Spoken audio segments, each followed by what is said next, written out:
வணக்கம் நண்பர்களே.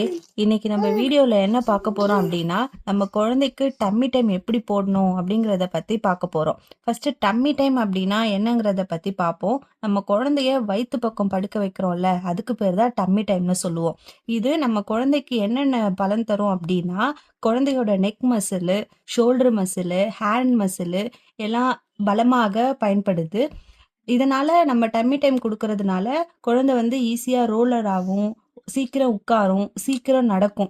மேலும் இது எதுக்கு யூஸ்ஃபுல்லா இருக்கும்னா, குழந்தையோட பிரெயின் இம்ப்ரூவ்மெண்ட்டுக்காகவும், குழந்தையோட தலை ஷேப் வந்து சரியா இருக்கிறதுக்கும் இது ரொம்ப ஹெல்ப் பண்ணும். தினமும் நம்ம ஒரு 2லேருந்து 3 நிமிஷம் வரைக்கும் குழந்தைக்கு டம்மி டைம் குடுக்கணும். ஒரு நாளைக்கு 2, 3 தடவ 2 டூ 3 தடவ வந்து போதும். பேபி வந்து அவேக்கா இருக்கும்போது மட்டும் டம்மி டைம் குடுங்க. ஹெல்த்தி பேபிக்கு டம்மி டைம் ரொம்ப முக்கியம். இப்ப நம்ம பேபிய எப்படி டம்மி டைம் போடுவோங்கிறத பத்தி இந்த வீடியோல பார்ப்போம். குழந்தையோட ஒரு கையை இப்படி பிடிச்சுக்கோங்க. ஒரு காலை வந்து இப்படி கிராஸா பிடிச்சுக்கோங்க.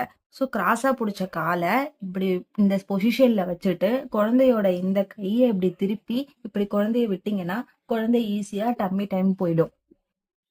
இந்த வீடியோ பிடிச்சிருந்தா மறக்காம லைக், ஷேர், சப்ஸ்கிரைப் பண்ணிக்கோங்க. தேங்க்யூ.